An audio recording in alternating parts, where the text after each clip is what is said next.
Reyes, hindi ho tayo nag-FB page pa noon. Wala pa tayo, no? Wala pa tayong FB Live. Ngayon po, dalawa ho tayo. We're simultaneously broadcasting Facebook at the same time sa atin pong Energy FM Dagupan. Okay. Bago natin simulan ito, mga kaibigan, gusto ko lang pong ipaalam sa ating pong guest na ang ating pong tapatan, mayroong mga basic questions at they also have a timer, no? We have 2 minuto, merong 5 minutes, merong 1 minute. Ngayon po, when you hear this buzzer, we move on to the next question po. Okay, so let's move on with our Tapatan ni Pangga 2022. Our first tapat na katanungan deserves 1 minute. Okay? Ang yung tapat na katanungan, Honorable Mark Roy Macanlalay. Sino po? Si Mark Roy Macanlalay. 1 minuto po. Ngayon na. Si Mark Roy Macanlalay. Ako po ay taga bayan ng Calasiao, nakatira sa Barangay Ambunao, and happily married to Bjorn Manghahas Macanlalay, and we have 2 children named Marcus Tobias and Tiberius Ethan. And of course, nagsilbi po ako sa aming bayan bilang isang konsehal at the age of 23 and served as one of the youngest mayors in Calasiao at the age of 26. So from councilor to mayor. And I graduated at University of Luzon with a bachelor's degree of civil engineering, and took up my master's of public administration sa Lyceum Northwestern University. So my current position is commissioner. Taga-kumis na may Duaran-Ugao. So, yan po. Private life po tayo ngayon. Maraming salamat po, board member Mark Roy Macanlalay. So, yun. 2022. Current position is... It is the most rewarding position. Indeed. Tama ka dyan. Okay, 34 minutes past the hour, 10 o'clock. We're supposed to start kanina maaga. Unfortunately, we had some technical problems, so we have to make some adjustment. But nevertheless, we will make sure na bibigyan ho natin ng enough time ang ating pong guest. Okay, I'd like you guys to be part of the program. Pwede ho kayong mag-join sa pamamagitan po ng pag-message sa ating pong Energy FM Dagupan FB page, or mag-text po sa ating text lines 0912-782-5884. Ulitin ko po ha, 0912-782-5884. Andyan din po ang 0955-5976-34. Nakikita niyo rin po, nagpa-flash po yun sa screen natin na pwede niyo pong padalahan po. Alright, gusto ko lang pong paalam ulit sa mga kababayan natin, ha, yung mga lines na gusto niyo pwede niyo pagpadalahan. Next, tapat na katanungan, this deserves 5 minutes. Board member Mark Roy Macanlalay, isang tapat na tanong. Ano po ang nagpapalakas sa puso at isipan ni Roy Macanlalay or Mark Roy Macanlalay na tumakbo bilang board member, at bakit hindi po mayor ulit o kaya vice mayor ulit dyan sa Calasiao? Yung tapat na kasagutan, 5 minuto ngayon na pa. Tayo po ay nanungkulan na bilang konsehal at mayor sa bayan ng Calasiao, and sumubok tayo na manungkulan at binigay ko ang aking application bilang isang kandidato sa pagka-vice gobernador noong 2016, and I only lost by 2,800 votes in the entire province. No, sabi ko, maganda sana ang pagkakataon na maibahagi natin yung serbisyong ginawa natin sa Calasiao, dalhin natin sa provincial board bilang isang vice-gobernador. At ngayon hindi tayo sumubok bilang mayor sa ating bayan dahil meron tayong sinusuportahan na kandidato na nakikita at nararamdaman ko na mayroong din naman sapat na kakayahan na manilbihan at may sapat na malasakit na kanyang pwedeng ibigay sa bayan ng Calasiao. At itong pagkakataon nito, I would like to try and pursue this dream of giving public service sa 3rd District of Pangasinan. And sabi ko nga, nagbibigay ng lakas ng loob sa akin, syempre yung aking pamilya, ang aking mga mahal sa buhay. Dahil sabi ko nga, each and every one of us has to make a sacrifice. Sabi ko nga, kung pipiliin ko lang yung kaginhawaan ng aking sarili, I would rather choose to spend my time with my wife and my family. Sabi nga, bata pa yung 2 anak ko. But sabi ko nga, sa mga panahon ngayon, kailangan nating magsakripisyo. And sumubok tayo dito dahil alam kong yung grupo na ating sinasalihan, mayroong magandang programa, mayroong magandang vision para sa ating probinsya, at tingin ko mayroon naman tayong pwedeng iambag para itong sakripisyo na gagawin natin, hindi naman tayo directly makikinabang agad. Ang alam kong makikinabang nito later on, pag mabigyan tayo ng pagkakataon, yung mga next generations, siguro pati yung aking mga anak, sila nang makikinabang dito pagdating ng panahon. And gusto ko rin naman na maibigay pa rin yung aking oras, yung aking kakayahan. At sabi ko nga, ibigay ko lang yung aking application. Sumubok lang na tumakbo bilang board member sa 3rd District. At sabi ko, nakaikot na rin ako sa buong probinsya ng Pangasinan. Nakita ko na yung, kung ano yung pangangailangan ng bawat bayan, dahil dati I was only naka-concentrate tayo sa isang bayan ng Calasiao, at ngayon nakaikot tayo sa buong probinsya, nakaikot na rin tayo sa buong 3rd Distrito. Mas nakita natin yung higit na pangangailangan ng bawat bayan, and sabi ko nga, bawat bayan ay may kanya-kanyang karakteristik o kanya-kanyang imahe. Tingin ko meron tayong pwedeng ibigay na serbisyo doon. At mas lumalakas din ang loob ko dahil sabi ko nga, kumandidato na akong vice governor noon sa 3rd Distrito ng Pangasinan. Nanalo din naman tayo dyan. At sabi ko nga, gusto kong subukan dahil nakilala naman na tayo. At gusto ko rin naman suklian yung ibinigay na tiwala sa akin ng aming mga kababayan sa 3rd Distrito ng Pangasinan. At sabi ko, itong pagkakataon na ito na maibibigay nila sa akin, yung pagmamahal na ibinigay nila sa akin noong 2016, kung nariyan pa ang kanilang tiwala, suporta, susuklian ko din naman na isang tapat na serbisyo. Kaya sila ang nagbibigay sa akin ng lakas ng loob. Siguro sabi ko, kung hindi ako nakaikot noon, baka pag-isipan ko pa ng ilang beses. At nagpapasalamat na rin ako doon sa mga ibang key persons na nagmulat ng mga facts sa akin. Kaya mas nagpursige tayo na subukan itong bid na ibahagi, makilahok sa karera sa 3rd Distrito ng Pangasinan. You still have 1 minute, yes, board member, if you want to add. Ano pa ba? Tingin ko yun lang naman ang pwede kong maibigay. At kung yung magbibigay lang ng lakas ng loob sa atin, sabi, siyempre, ang ating mahal na Panginoon, dahil sabi ko nga may mga pinagdaanan din tayong trials bago rin tayo sumabak dito.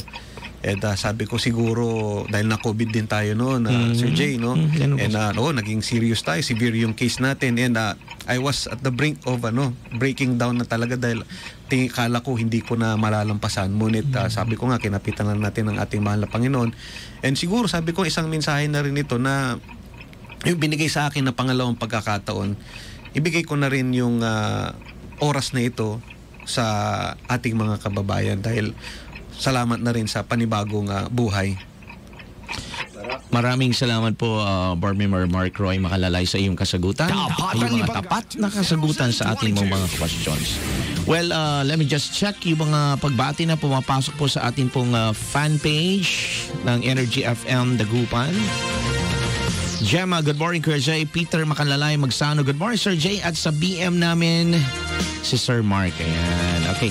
Marisa Estrada Zarate. I love you, BM. Gwapo ni Board Member Mark, sabi ni Marisa. Sabi naman po ni JP Ferrer, Board Member Roy Makalalay, solid here, San Miguel Centro. Melba Abdon, watching all the way from Germany.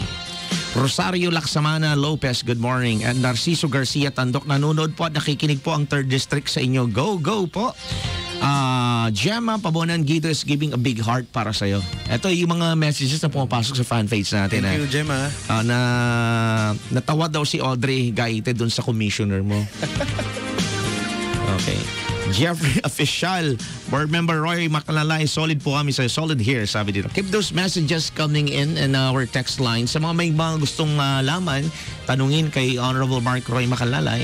Pwede po kayo magpadala ng yung mga questions. Ulitin ko po ha, 0912-782-5884 at 0955-5976. 34 yung dulo. 0955-5976 34. Now, let's move on na po sa ating third tapat na question. And this deserves another 5 minutes. Honorable Mark Roy, alam naman po natin na dati po kayong local chief executive. Ngayon naman po, tumatakbo kayo bilang board member. And this is more on legislative. So, ibig sabihin nito mga kaibigan, ang mga bukal, para sa kalinawan ng lahat mga kaibigan. Kaya parati nating ini-explain, ito po yung mga taga-panday na lay, no? Na ginagamit po sa probinsya, sa mga ordinansa na makakatulong po sa pagkakaroon ng maayos na pamamalakad ng pamahalaang panlalawigan ng Pangasinan. Ang tapat na tanong natin ngayon, ano po yung mga plataforma ang nais mong ilatag sa mga taga-tercero distrito or 3rd district of Pangasinan, and this deserves another 5 minutes. Ngayon na po. Unang-una, bago natin ilatag yung ating plataforma, nais ko munang ilatag kung ano ba yung nagawa ko noon bilang isang punong bayan sa bayan ng Calasiao. Ang Calasiao ay naging sentro ng komersyo ngayon. Maraming mga dumating na mga investors. And of course, sabi ko nga paano natin nagawa yan? Paano nakilala ang Calasiao? Paano nailagay sa mapa? Kasi ang problema namin noon, hindi kilala ang Calasiao. Hindi alam kung ang mga kilalang bayan lang dyan. Napapagitnaan ang Calasiao ng Urdaneta, ng San Carlos, ng Dagupan. Mga malalaking syudad. So, challenge po kung paano natin ipapakilala ang aming bayan. So, dahil dyan, nung tayo po ay naging punong bayan, meron tayong produkto na pinagmamalaki. Alam ng mga maraming taga-Pangasinan ang produkto namin na puto, ngunit pagdating sa labas ng Pangasinan, puto lang ang kanilang kilala, puto ng Pangasinan. So, ang aming ginawa, pinush itong Calasiao Puto Festival para may promote yung produkto and at the same time to promote our town, no, para mailagay sa mapa ang bayan ng Calasiao. And tingin ko naman successful yung ginawa natin na move na ito dahil nakilala ang Calasiao. Nagbukas ito ng mga bagong daan para sa mga negosyante. At sabi ko nga, kasi kung hindi po natin ito gagawin, hindi tayo makakapag-imbita ng mga negosyante sa bayan ng Calasiao. And of course, kailangan din natin bigyan naman ng isang tapat na serbisyo ang mga investors na ating iimbitahan. So bilang patunay, nandyan nag-invest ang Robinson's Place Pangasinan, pumasok ang Pure Gold, pati mga malalaking bangko, nandyan na. Actually, ospital na lang ang kulang sa bayan ng Calasiao. Yan po yung trabaho na ginawa ng pamilya Macanlalay at trabaho ko po bilang isang punong bayan na aming dinala upang makilala ang bayan ng Calasiao. Ngayon po, ako ay humaharap sa panibagong karera sa pagka-board member sa Tercero Distrito ng Pangasinan. Lahat ng ito ilalatag natin. Sabi ko nga, yan po ang aking ginawa, yan po ang aking pinanggalingan. Patunay na bilang isang punong bayan, batang-batang punong bayan, at the age of 26, nagampanan po natin yung obligasyon at trabaho ng isang punong bayan sa bayan ng Calasiao. Ngayon, sabi ko nga ang ating gusto kong gawing plataforma rin naman, ay kung ano yung ginawa namin sa aming bayan. Sinuportahan ko ang programa sa agrikultura, programa sa edukasyon, at programa sa kalusugan. Dahil ang pangarap ko rin po, lalo na po ang Tercero Distrito ng Pangasinan o ang probinsya ng Pangasinan, ay marami po tayong tourist destination dito po sa ating bayan, sa probinsya ng Pangasinan. Why not idagdag pa natin ang medical tourism dito sa atin para yung mga manggagaling ng ibang probinsya dito na lang magpagamot sa probinsya ng Pangasinan instead of yung mga kaprobinsya natin pupunta ng La Union, pupunta ng Baguio o pupunta pa ng Metro Manila para magpatingin.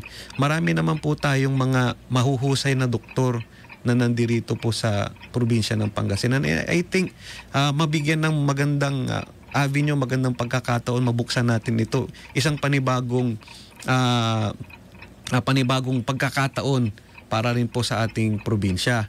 At sa akin din pong pag-iikot nitong tayo po ay umiikot sa buong Tercero Distrito ng Pangasinan, isa rin ang gusto kong tutukan dyan, Sir Jay, no? Kasi alam mo, umiikot tayo nang nagbigay kami ng ayuda sa mga iba't ibang barangay. Sa 304 barangay sa buong Tercero Distrito ng Pangasinan, marami po tayong nakikitang mga kasi noon din, nung ako po'y mayor, nandiyan na suportado po natin yung mga children with disabilities, yung mga special childs, yung mga may mga deficiency sa kanilang sa utak, kulang yung development. Sabi ko, why not mapaigting ito, mapalakas ito sa probinsya ng Pangasinan, mabigyan ng pagkakataon na ano ang mangyayari sa mga batang ito pag nawala ang kanilang mga magulang, ano ang seguridad. Yan din siguro yan na isa gusto kong tutukan mamaya na sana mapaggawa sa tulong ng provincial board, mabigyan ng seguridad itong mga batang ito na may special kailangan ng special needs. Maraming salamat po, Board Member. Got 5 seconds. Maraming salamat. Yung natitirang oras lang ni Board Member Mark Roy. 10:48 in the morning. Again, I'm inviting our dear listeners. Pwede nyo hong simulan ng pagpapadala ng inyong mga questions sa ating po mga text lines 0912-782-5884. And yung mga greetings, babasahin ho natin lahat yan mga kapangga para ma-accommodate natin.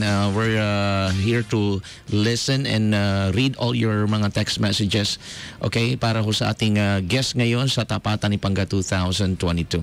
So, we are having more comments. Atin pong mga nanonood ngayon. We had 46 and climbing. Nanonood po kami ngayon dito, Board Member. Good morning. Ayan. Solid Mark Roy Macanlalay from Jeffrey. Salamat, Jeffrey. May mga pumasok na pong questions. May board members. Antayan natin mamaya sa No Holds Barred. Okay? Alam naman, pumayag po ang ating board member na makausap. Next, tapat na katanungan para sa ating pong guest. Isang tapat na tanong. Ano ang mga bagay na sa tingin mong dapat paghandaan ni Mark Roy Macanlalay kung sakali pong kayo nga po ay maging bukal na rin po ng Tercero Distrito pagdating ho sa kalamidad, sa sakuna, no? Sa kalusugan at sa trabaho, edukasyon at krimen. Iisa-isahin niyo po yung nalang po, board member, ano po? We don't want that to happen, pero ibang-iba po yung handa din po. At ano magagawa ng isang bukal na si Mark Roy Macanlalay pagdating po sa mga ganitong usapin? This is 5 minutes, ngayon na po. Sabi ko nga sa tulong ng provincial board mamaya, kailangan nating tutukan mabuti kung ano ba yung kung paano natin ito susuportahan, no? Kung paano natin ito susolusyonan. And like I always say, matutulungan natin yan in terms of legislation. Lalong-lalo na ngayon na nakita ko yung kakulangan, no? Yung hindi handa ang ating bansa sa ganitong uri ng kalamidad kagaya ng pagdating ng COVID-19.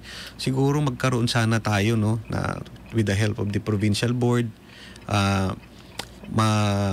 ma-encourage itong mga local government unit na magbigyan ng bagong kaalaman, no, magkaroon tayo ng isang plano para kung paano natin susolusyonan itong pandemya, kasi hindi tayo handa sa gamot. Paano ba? Kasi unlike sa amin, sa Kalasyaw, patuloy na pagbaha ang dumarating sa aming bayan. Kabisado na namin yan. Alam na namin kung paano namin susolusyonan. Pero biglang dumating itong si COVID-19. Hindi natin alam kung paano natin susolusyonan yan. Kung paano natin haharapin dahil isang panibagong dagok sa probinsya at sa aming bayan. At tingin ko, kailangan natin yan ng karagdagang pang kaalaman, karagdagang mga suporta din, syempre manggagaling sa provincial government, no, in terms of trainings, in terms of support na hindi lang manggagaling sa provincial board. Okay. So, ano na yung pa natin? Pagdating din po sa trabaho. Sa trabaho, syempre sa trabaho.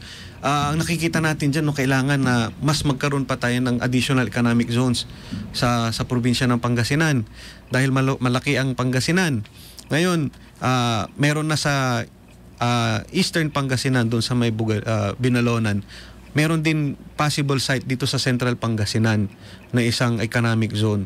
Yan, malaking bagay ang may tutulong niya sa pagbibigay ng trabaho. Siyempre, sa tulong ng provincial board, bibigyan ng prioridad sa tulong ng gobernador na itong economic zone na itong maipatayo dyan para nang sa ganun makapagbigay ng karagdagang trabaho hindi lamang sa distrito, ngunit sa buong probinsya ng Pangasinan. Kasi ang 10,000 jobs na ang naibigay nito sa sa Binalonan, and welcome naman ng iba't ibang mga karatig bayan. Kung nagawa na ito sa Binalonan, tingin ko kaya itong gawin sa iba't iba pang distrito ng Pangasinan, considering na napakalawak ng Pangasinan. Gaya nga na sinabi ko, di ba, meron na tayong tourist destination, tapos dagdagan pa natin ng medical tourism, tapos dagdagan pa natin itong panibagong trabaho, pagkakataon na mabigyan ng hanap buhay ng mas magandang siguradong kung ba secured na trabaho sa mga ating mga kababayan.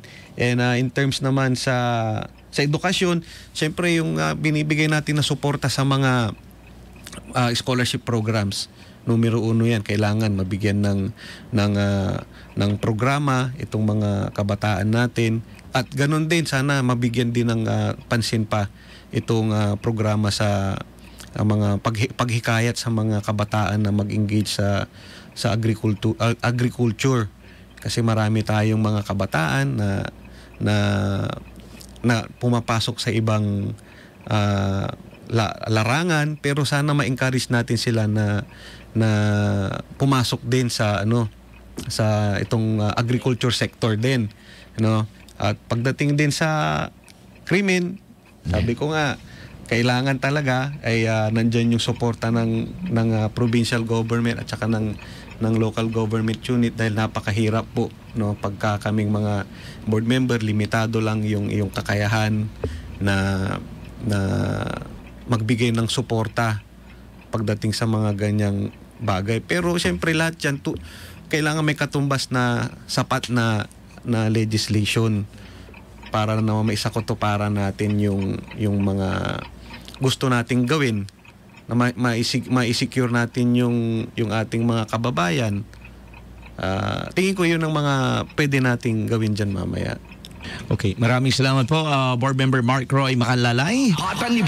To all our viewers po na nakikinig ngayon, you may share the program para maipahati po ang boses po ng atin pong guest ngayon, si Honorable Mark Roy Macanlalay sa buong Tercero Distrito ng Pangasinan.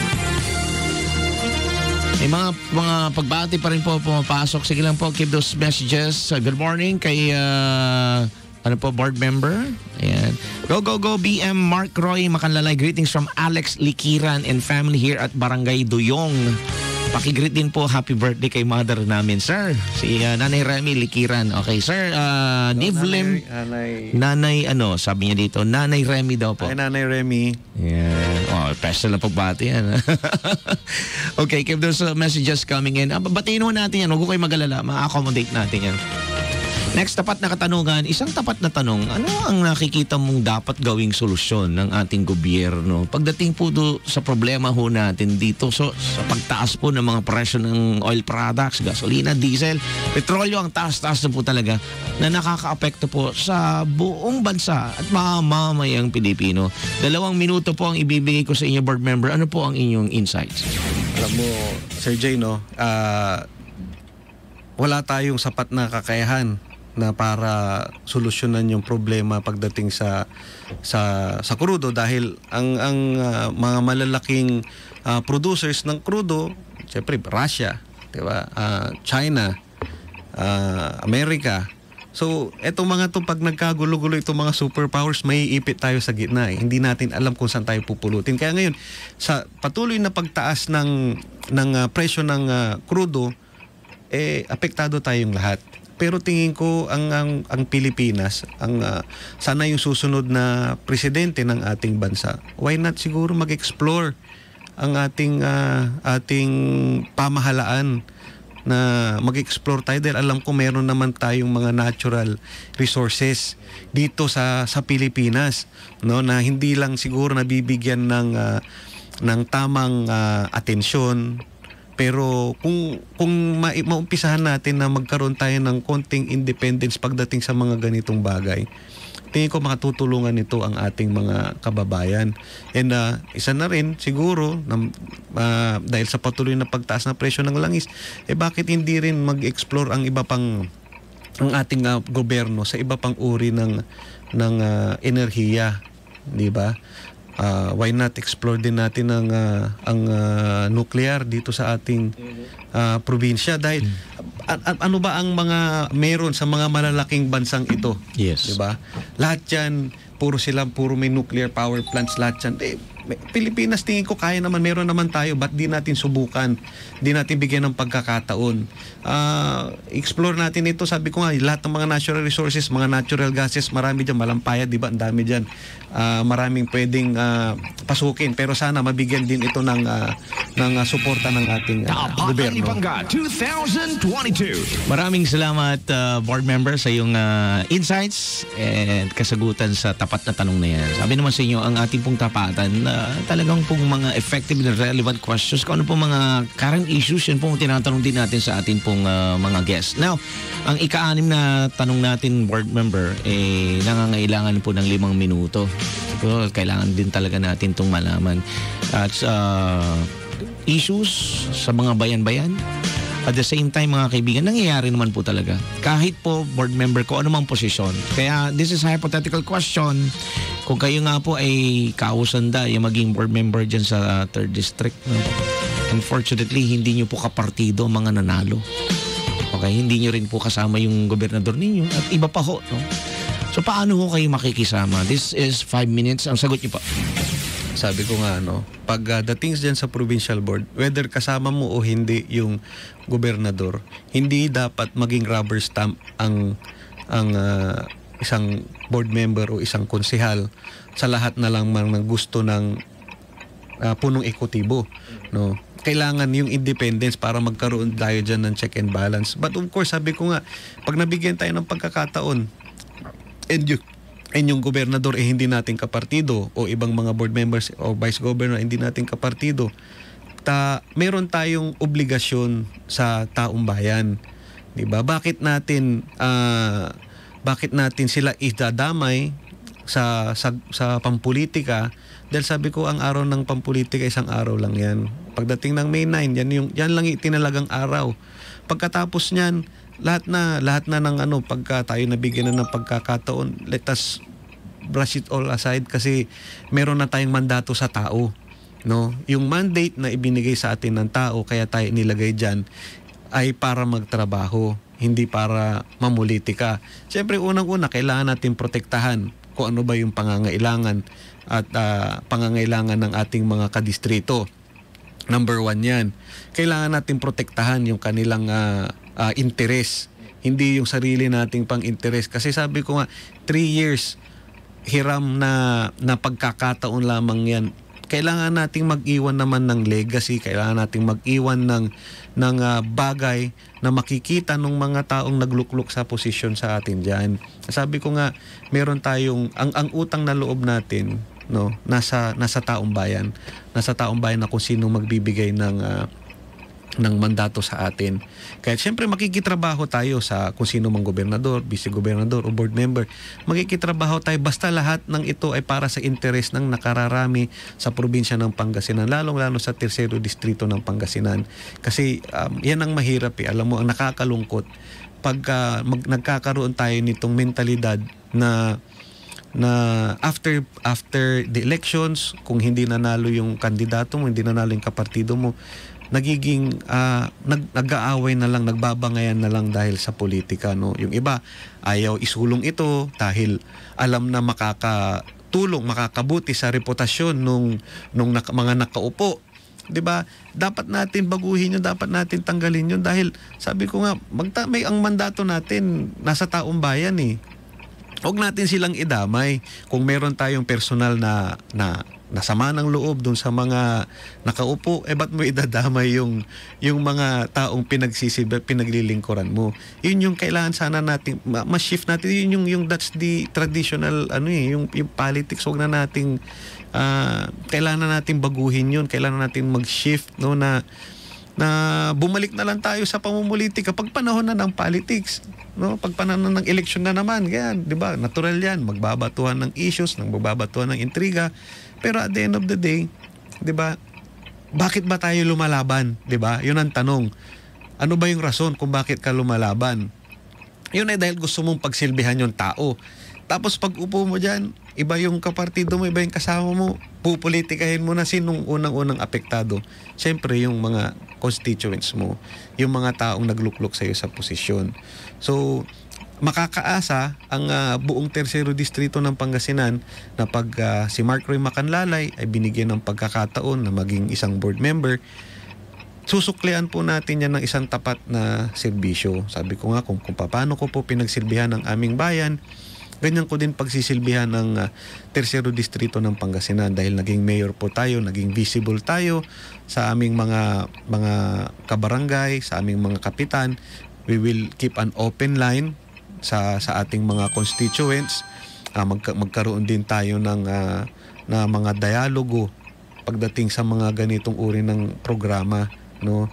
At sana, sabi ko nga, ipipresent din naman natin yung sarili natin, no? Siyempre, unang-una ipipresenta natin sarili natin sa mga makakasama natin sa provincial board na hindi man tayo magkakasama sa partido sa panahon ng eleksyon, pero sa panahon na ito na tayo nabigyan na ng mandato ng taong bayan, ibibigay ko naman po yung aking serbisyo. Ibibigay ko rin naman yung aking kakayahan kung paano ako makakatulong para mas maiangat yung kabuhayan ng bawat Pangasinense, lalong-lalo na sa tersero distrito ng Pangasinan.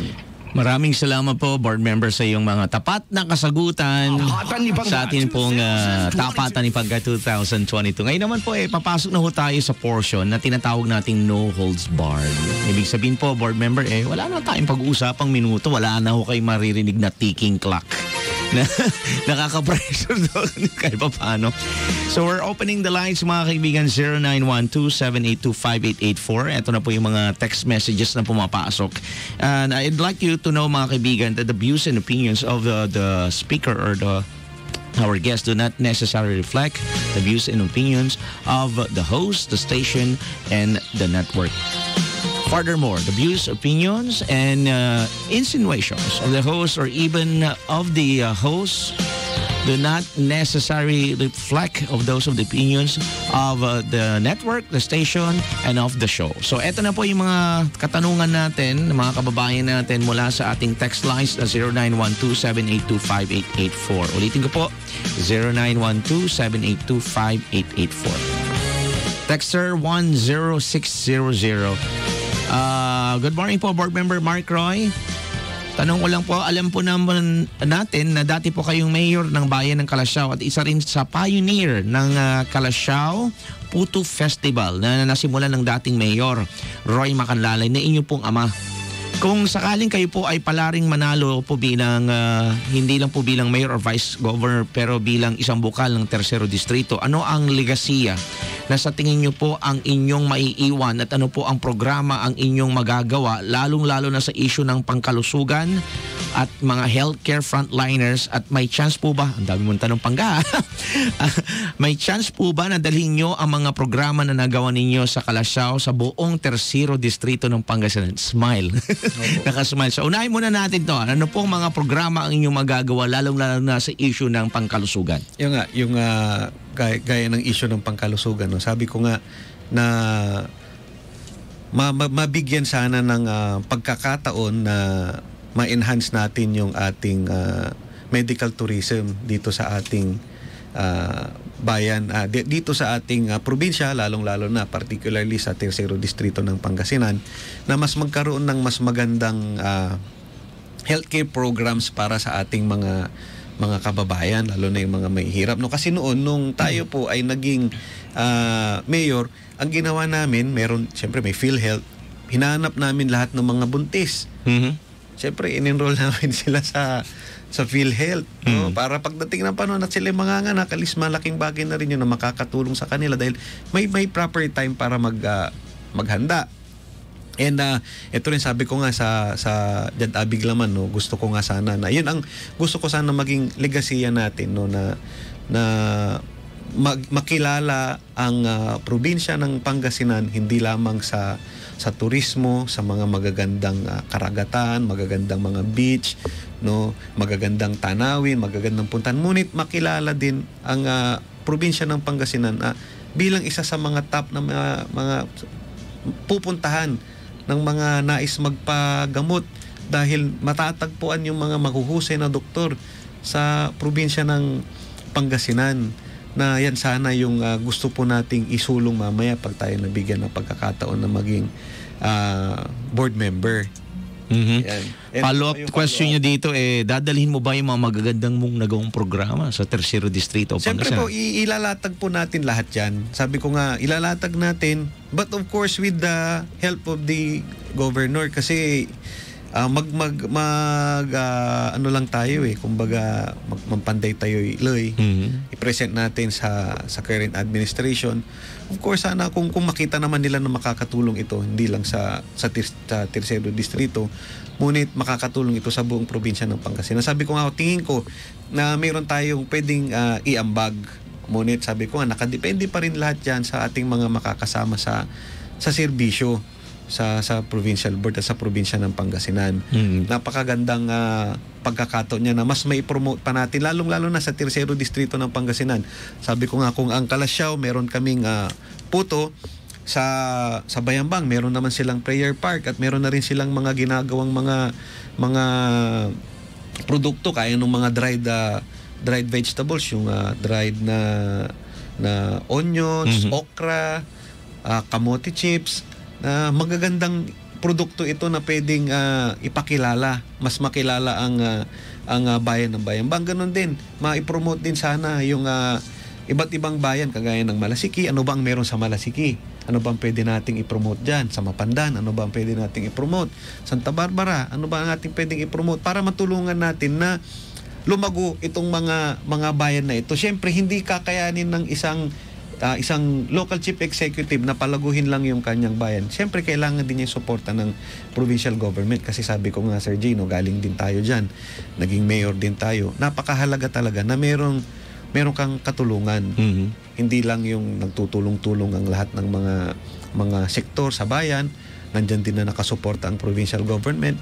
Nandyan din na makasuporta ang national government. Magkaroon ng streamlining sa mga projects na nais nating i-implement mamaya. Siyempre, with the help of the 3rd District Representative na magiging boses natin sa national government, magkaroon ng magandang alignment ng mga programang ito. At sabi ko nga sa Team Aguila, Sir Jay, na ang aming pangarap ay mai-connect ang Pangasinan West to East sa isang super highway. Na yan, magbubukas yan ng pagkakataon hindi lamang sa probinsya ng Pangasinan, ngunit sa lahat ng mga madadaanan niyang bayan sa probinsya ng Pangasinan.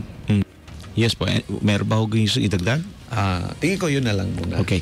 We have another texter, 5365. Sabi dito binabaha pa rin po ang Kalasyaw, binabaha din po ang Santa Barbara kadalasan.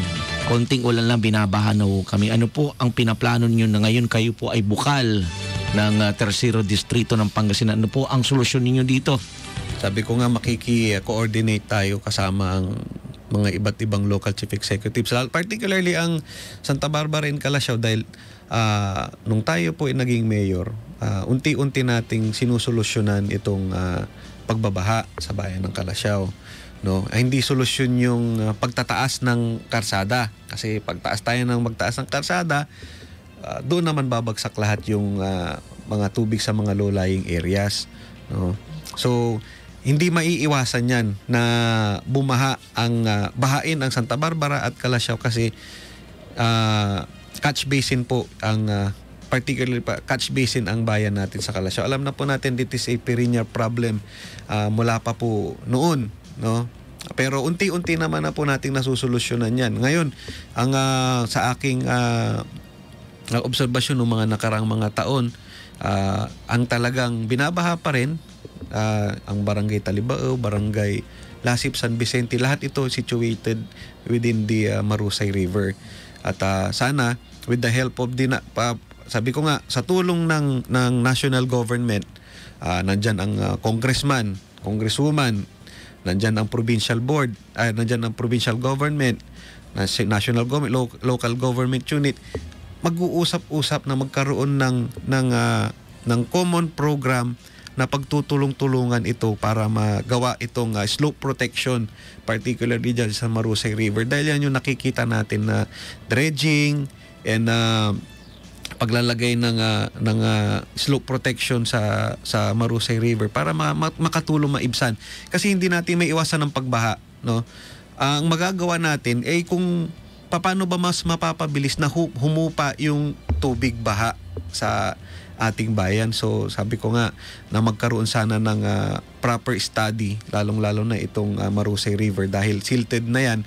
Hindi naman pwedeng puro hukay na lang tayo, hindi naman puro lagay na lang ng slope protection, pero kailangan magkaroon din tayo ng scientific study kung paano ba natin ito susolusyonan with the help ng ng LiDAR technology na makita natin kung ano ba talaga yung pinakamababang area sa Santa Barbara at sa Calasiao. Kasi yan makikita natin dyan kung saan unang babagsak ang tubig at saan natin pwedeng i-divert itong pagbaha. Napakalaking task. Pero sabi ko nga, hindi magiging imposible yan kung nandyan ang suporta ng national government, nandyan ang suporta ng provincial government, at nandyan din ang local government unit na magkaroon ng one common solution and goal na pagtulong-tulungan by section. May section na ito, susuporta ang national government, tapos sa section na ito nandyan na sasagutin ng local government, at sa section na ito sasagutin din ng provincial government. Tingin ko unti-unti na masusolusyonan yan. Hindi imposible pero kayang gawin. Okay, another texter 5474. Ano po ang nakikita mong kalamangan mo sa mga kalaban mong tumatakbo bilang bukal sa Tercero Distrito ng Pangasinan? Unang-una, sabi ko nga po, we are all on the same level of playing field, no? And I don't see them as parang kalaban, pero I see them as parang fellow applicants, no? Siyempre sabi ko nga, ilalatag ko lang po kung ano yung meron ako, dahil ang taon bayan na rin ang magsasabi. Sabi ko, hinihikayat ko po kayo. Hinihikayat namin kayo na kilalanin ang kwalifikasyon ng bawat kandidato. Mula kandidato numero 1 hanggang kandidato number 9. Dahil 10 kami na kandidato sa pagkabukal, ipipresenta po namin ang aming resume. Ipipresenta po namin kung ano ba. Kilalanin nyo po kami. Bigyan nyo po kami ng pagkakataon na makilala nyo kami. Ipipresenta namin ang aming mga sarili. Particularly ako, sabi ko nga po, ilalatag ko na lang po kung ano ang nagawa ko sa bayan ng Calasiao. Na yan po ang magiging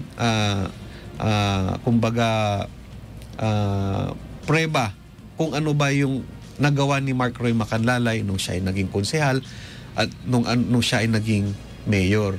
So, tignan nyo na lang po kung ano po ang sitwasyon ng bayan ng Calasiao mula 2001 hanggang 2016, dahil ang aming pong pamilya, 15 years na binigyan ninyo ng pagkakataon na maging punong bayan sa Calasiao, at makikita rin naman po ninyo na yung inyong binigay na tiwala ay sinuklian naman po namin ng isang tapat na serbisyo, paglilingkod na maayos, na kung saan sinuportahan natin ang programa natin sa agrikultura, sinuportahan natin ang ating programa sa edukasyon, pati na rin po yung programa natin sa pagdevelop ng komersyo sa ating bayan ng Calasiao. At gusto ko rin, Sir Jay, na sabihin na kanina nga, 'di ba, na hindi ko lang na banggit sa scholarship programs, no, sa edukasyon, na ano ba ang paano natin ito poprotektahan, no?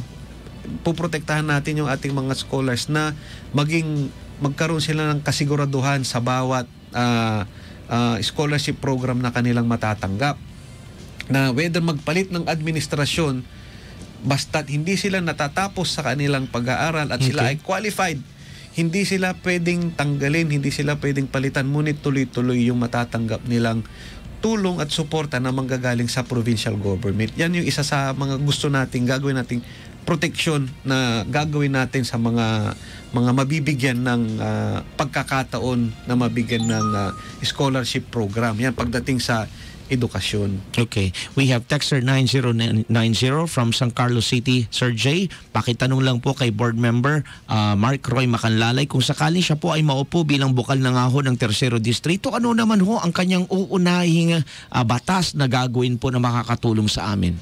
Ako, no, yan ang hindi ko pa naiisip ko anong unang batas na ating gagawin, no? Kasi ang nakikita natin ay kailangan natin ng trabaho. No, siguro isang batas siguro na maglalayon na magkaroon tayo ng panibagong economic zone dito sa ating probinsya, no.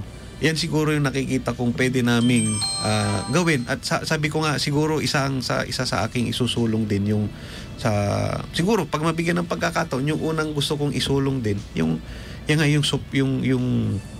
suporta na maibibigay sa mga bata na may special needs. No, yung mga paano na ba natin sila po proteksyonan?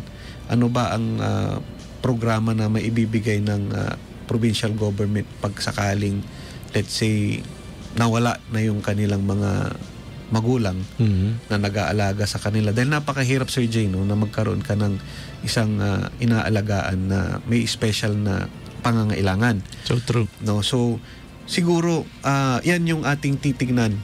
Kapag yan ang isa sa aking gustong tutukan, na sana mabigyan natin ng protection itong mga batang ito. Kasi hindi nila kasalanan kung ano man yung kanilang kinahinatnan. You know, alam ko naman na bawat magulang ay talagang nagsasakripisyo para masuportahan yung mga gamot.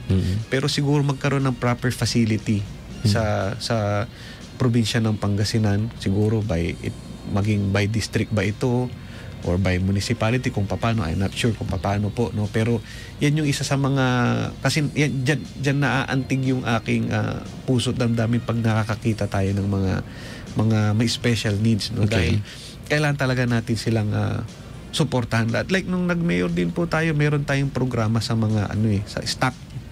Yun yung ginagawa namin, na nagkakaroon ng specialty therapy yung mga batang ito, nagkakaroon sila ng suporta na nanggagaling sa municipal government. Pero siguro yun yung gusto nating ipamulat din sa mga ibang kasi very common na rin pagka sinabi nating agrikultura, edukasyon, 'di ba? Pero ito yung nakikita kong sa kalusugan, na pagdating sa issue ng kalusugan, isa rin ito sa magandang mabigyan ng pagkakataon. No? Kung seguridad, paano natin sila mapoprotektahan pagdating ng panahon na nawala na yung mga nag-aalaga sa kanila, 'di ba? How can they survive, 'di ba, Sir Jay? All right. Texter 9873, Sir, good morning morning din po kay BM Mark Roy. Gusto ko lang pong tanungin kung ano po ang plano or programa ng isang makanlalay pagdating sa agricultural, lalong-lalo na sa amin po sa Tercero Distrito. Sa agriculture kasi, no, then sa pagdating sa 3rd district, napakalawak ng ng agricultural land sa 3rd district. Parang sa amin, no, walang nagtatanim ng tobacco diyan. Pero pagdating sa ibang bayan, merong nagtatanim ng tobacco. Kapag gusto nilang magtanim ng mais, nakakapagtanim sila ng mais, ng palay. Pero why not explore din natin yung malunggay leaves, no? Kasi alam ko, parang nagtanong na rin ako, meron na rin ito before, pero hindi lang nag-prosper. Pero sabi ko, siguro sana mabigyan din ng pagkakataon itong para hindi lang tayo nakafocus lang sa palay, sa mais o sa iba pang produkto. Pero bakit idagdag na lang natin, 'di ba? Na ma-introduce natin ito na magtanim ng malunggay kasi merong market. May demand ngayon dyan, di ba? Lahat naman na sinasabi natin, yung mga dried malunggay leaves na ginagawang capsules, ginagawang tsaa. Actually, nag-i-export pa tayo sa ibang bansa ng malunggay leaves. Pero hindi lang naman pwede yung pinutol mo na lang yung malunggay, itusok mo yan. Kailangan talaga yung itatanim mo siya talaga, no, para seed, no. And syempre, pagkababalik naman tayo doon sa mga ating mga agricultural sector, pagdating sa traditional na mga products kaya ng bigasan and mais, ang nakita natin na problema, itong umiikot tayo sa buong Tercero Distrito ng Pangasinan, yung kakulangan ng drying facility, kakulangan ng lugar kung saan nila pwedeng patuyuin yung kanilang mga palay. Kasi sad to say, yung mga ibang mga farmers po natin, kumbaga nasasamantala pagka siyempre gusto maibenta na, maging pera na yung kanilang produkto. So minsan sa kagustuhan na maibenta kagad kahit medyo basa pa yung produkto nila, binibili sa medyo murang halaga. Bagsak. Sa mababa, ibabagsak nila dahil sasabihin, basa itong palay mo, basa pa itong mais mo. So siguro yan yung nakikita natin na dapat pa madagdagan ng proper mga drying facilities, mga kahit traditional or bagong mga paraan na magkaroon ng drying facility itong ating mga farmers. At syempre, we have to talk to the farmer cooperatives na manggagaling din sa kanila. Kasi hindi naman pwedeng si board member makalalay manggagaling ang solusyon. Pero paano natin malalaman yung problema? We have to talk with the farmers talaga. Sila mismo yung magsasabi kung ano ba talaga yung mas kailangan nila. Sabi ko, nakakaikot tayo. Kung based on my observations, yun lang yung nakikita kong naobserbahan ko. Pero sa kanila, kung meron silang mas maibibigay pang problema na pwede natin solusyonan. Okay, related to problema tong binabasa ko. Kanina pa ako nakangitin. Sir Jay, wag mo nang banggitin. Okay, Pinangasinan pa rin niya, no? Agmula, Babaga, wag nang babanggitin, sabi dito. Kung saang bayan po ako ng Tercero Distrito ng Pangasinan. Pero po, sigurado alam na ho ni board member yan. Kasi po, ito pong lugar namin minsan, ninanakaw po yung mga baka namin, naiiwan na lang po yung baka nakahiga pero wala na po lang lamang loob. Hindi po isa ho sa problema namin dito, Nakawan. Ikalawang tanong ko po dito, Sir Jay, pakitanong lang po, ano plano niya ho sa mga simpleng mga tricycle drivers po sa 3rd District? Nako, ang hirap po ng buhay ngayon. Unahin niyo muna yung unang tanong po tungkol sa mga nakaw. Sa baka? Siguro sa pati baka, diba? Kalabaw siguro. Hindi, kasi totoo yan. No? May napuntahan tayong yung na-rampant yan talaga. Nice question. Oo, pero totoo yan kasi sabi ko nga, hindi lamang pero 3rd District po talaga to, no? 3rd District yan. Nangyayari din yan sa 3rd District. Pero sabi ko nga, bilang board member, no, siguro tingnan natin kung paano. Pero pagdating sa mga problemang yung Nakawan, malaking naitutulong ng mga local officials, barangay officials. No, kasi may mga kilala tayo na talagang very vigilant pagdating sa Nakawan, pero sana protection din. Tingin ko ang may bibigay siguro natin sa kanila, magkaroon sana ng karampatang protection din itong mga kasi hindi naman sa maaaring baka may mga ano ba tawag dito, yung grupo ng parang mafia, ano ba tawag doon? Okay. Parang itong mga grupo na gumagawa ng masasamang nakalimutan ko na yung term. Pero parang gano'n, no? Pero sana maprotektahan natin sila. Nakadepende yan siyempre sa ating mga barangay officials and local officials. Pero on the provincial level, sana mabigyan sila ng protection, no, sa pagdating sa mga kung ano ba yung mga kanilang mga kailangan, di ba? Kasi napakahirap. At saka alam din nila. Kasi meron ako nakausap na isang barangay captain na talagang sinabi din niya na talagang pinapaalam ko na sa lahat ng mga dito na ako inyong kapitan ngayon. Alam ko kung sino yung mga gumagawa nito. Tigilan nyo na yan. Sabi niya gano'n. Well, sabi naman, kumbaga nasolusyonan naman niya yung problema, nabawasan. Though may mga hindi naman talaga kontrolado. Pero tingin ko, yan, Sir Jay, no? Maiiwasan natin yan pag mabigyan natin sila ng trabaho. Bakit ba nila ginagawa yan? Hindi naman nila yan ginagawa dahil trip lang nila. Ginagawa nila yan dahil yan ang alam nilang hanap buhay na kanilang pagkakakitaan agad.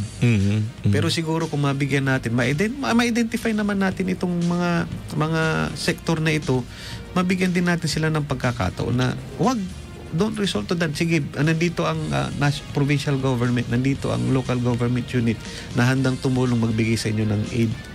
Na para, sabi ko nga, solusyon, ang solusyon talaga dyan sa ating lahat ng problema pagdating sa kahirapan, syempre, trabaho. Isang pangmatagalang ayuda sa bawat Pangasinense. Ang kala nung iba, akarukol ni may baka da, balong na ugip nila, manay ang gapulay ka. Gapulay naman natin. Yung batik na laman na yan. Doon po sa problema ho sa mga tricycle drivers naman po, parati ho to paulit-ulit na pumapasok, talagang napakalaking problema na ngayon. Ano? Dahil ito po yung mga bububuhay din po sa mga mamamayan natin at tumutulong para makahatid at sundo sa mga kababayan natin pumunta sa bayan, at the same time para buhayin din po ang kanilang pamilya. Ano ba yung problema na nais nilang particular na sigurado dyan, mga kolorum. Kolorum, sabi ko nga, kolorum, no? Nung mayor tayo, kinukulang tayo ng mga prangkisa. Yung iba, nanggagaling pa sa ibang bayan, papasok sa ating bayan.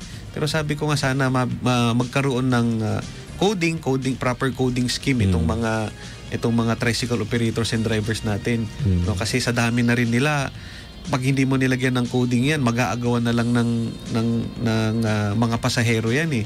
Kailangan kahit ma-regulate natin sila na kung ilan yung pwedeng pumasada sa araw na ito, at least kahit papano, kahit 4 na beses o 5 beses lang sila pumasada sa isang araw, instead of makipagsiksikan sila sa buong 7 days, 'di ba? Tingin ko makakatulong 'yun para maibsan yung traffic, tapos mas makaikot sila, mas makarami sila ng maiikutan.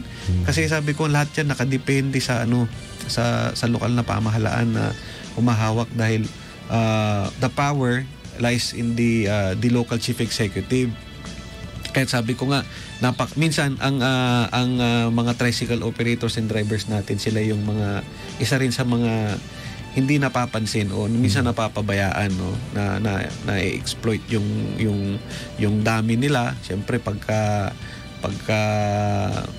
hindi natin sila pinagbigyan, yung iba takot dahil malaking mawawalang boto sa amin ng mga tricycle operators. Pero sabi ko, kailangan din natin ng political will. Siguro kailangan nating maipaalam at maiparamdam sa kanila yung presence ng bawat nanunungkulan sa bayan at sa probinsya. Siguro yun yung pwede nating gawin sa kanila, magkaroon sila ng proper yung coding scheme or other opportunities, hindi lamang sa pagpapasada, 'di ba? Wag na lang nilang limitahan yung sarili nila sa pagpapasada, pero syempre kailangan, hindi naman natin sila pwedeng limitahan na pumasada pala, sabi ko. Pero wala naman tayong maibibigay pang alternatibo. Kailangan pag sabihin natin ililimitahan natin yung magpapasada, isipin natin kung saan pupunta itong mawawalan ng pagkakataon na magpasado, magtrabaho, 'di ba? Maghanap buhay. Di mabigyan din natin sila ng sapat na alternatibong trabaho, mapagkakakitaan. Ito, hindi na to siguro question, more on na lang to. Ang sabi niya kay Marisa Sarate, paano daw niyo po napapanatili ang kagwapuhan niyo from Gabon ka? Okay. Happy lang, okay. Happy lang. Okay, given the enough time na kasi kanina nagkaroon ng technical problem kaya nag-extend po si Jay Uriles. That being said, let's give the microphone, in as much as we wanted to accommodate more questions na dumarating po sa ating text lines na ating po nababanggit. Honorable Mark Roy, your final words sa lahat ng mga tagapakinig, taga-subaybay, supporters at mga nagmamahal sa iyo. Unang-una po ay nagpapasalamat ako sa ating pong may kapal, and of course sa Energy FM sa binigay ninyong pagkakataon para makilala kung sino ba si Mark Roy Macanlalay, kung ano ba ang aking nagawa, kung ano ba ang aking nais gawin din na maiambag sa ating probinsya. Ay ako po yung nagpapasalamat sa inyo, at ganoon na rin po nagpapasalamat ako sa aking mga kababayan sa bayan ng Kalasyaw, sa mga walang sawang sumusuporta sa aming pamilya. Sabi ko nga po, sa mga pagkakataon na ito ay nais kong ipresenta ang aking sarili sa ating mga kababayan sa Tercero Distrito ng Pangasinan, dahil kami po ay siyam na mga kandidato sa pagka-board member. Si Mark Roy Macanlalay po ay nagpipresenta upang bilang isa sa mga pagpipilian ninyo na magiging board member sa ating Tercero Distrito ng Pangasinan. Kilalanin nyo po ang pagkatao ng bawat kandidato. Kilalanin nyo po kami kung ano ba ang aming nagawa, kung ano rin ba ang aming pwedeng gawin, And of course, let us not be swayed by the sweet talks of all the aspiring public o aspiring candidates. Maging masuri po mapanuri po tayo dahil sabi ko nga po nakadepende po sa inyong mga kamay ang kinabukasan ng ating mga anak, kinabukasan ng inyong barangay, ng inyong bayan at ng ating probinsya. Kilalanin niyo po mabuti. Alamin ninyo kung sino ba ang may sapat na kakayahan, kung sino ba ang inyong pagkakatiwalaan, kung sino ba ang inyong susubukan. At sabi ko nga, we are only here to present. Ipipresenta lamang po namin ang aming sarili. But at the end of the day, kayo pa rin po ang masusunod. And rest assured, sabi ko nga po, kung si Mark Roy Macanlalay ay inyong bibigyan ng pagkakataon at inyong susubukan maging inyong boses sa Tercero Distrito ng Pangasinan, dyan sa Sangguniang Panlalawigan, sa ating pong mahal na probinsya ng Pangasinan. Asahan po ninyo ang aking tapat na serbisyo, tapat na panunungkulan. Magkakaroon po tayo ng isang bukas na tenga at isipan sa lahat ng ating mga kababayan na ako po ay marunong tumanaw ng utang na loob sa inyong ibibigay na pagkakataon sa akin. Ang mandato na inyong ipagkakatiwala sa akin ay susuklian ko po ng tapat na paglilingkod. Thank you very much, Honorable Mark Roy Macanlalay. It's our pleasure po that you have given us the opportunity to be part of Tapatan ni Pangga 2022. This again is another history, mga kapangga, para sa kalaman ng lahat. Lahat po nung nag-guest natin ay magiging history po ng May 9, 2022 election. We pray that of course continue to be healthy and safe as you go on towards your journey. Honorable Mark Roy, thank you very much po muli. Sa darating pong March 16 rather, that's gonna be tomorrow, ang ating pong magiging guest or katapatan ay si Honorable Jen Gandia ng 5th Distrito ng Pangasinan. At sa darating na March 17 naman po, ang from 3rd District din po si Police Colonel Roger Red Strada Danole, ang ating po makakatapatan. Vice Governor Mark Lambino, this coming March 22, 2022. At sa March 18, Honorable Cesar T. Quiambao ng Bayambang, Pangasinan. Yung wish niyo po natupad na. Ayan na po si Mayor Cesar Quiambao rather. Thank you po ulit, Sir Mark. Stay healthy sa lahat po. Thank you po. Thank you. 11:34 in the morning. Sumayin niyo po ang Tapatan ni Pangga 2022 Tuesday edition.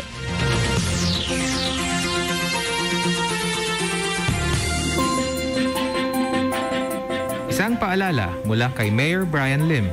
Magandang araw po sa inyong lahat sa aking mga minamahal na kababayan sa syudad ng Dagupan. Kasalukuyan, tapatan nilang ipakikilala ang kanilang mga sarili at ipapaliwanag ang kanilang plataforma. Sa kauna-unahang pagkakataon sa mundo ng FM radio station, dito sa Metro Dagupan. Dito lang sa kauna-unahan ang 90.3 Energy FM Dagupan. Sabay-sabay nating kilalanin, kilatisin ang karapat-dapat na susunod na mamumuno sa ating bayan. Tapatan ni Pangga, kabuluhang panayam at pagkilati sa nais mong maging pinuno. Tapatan ni Pangga, magmumula ang matalino at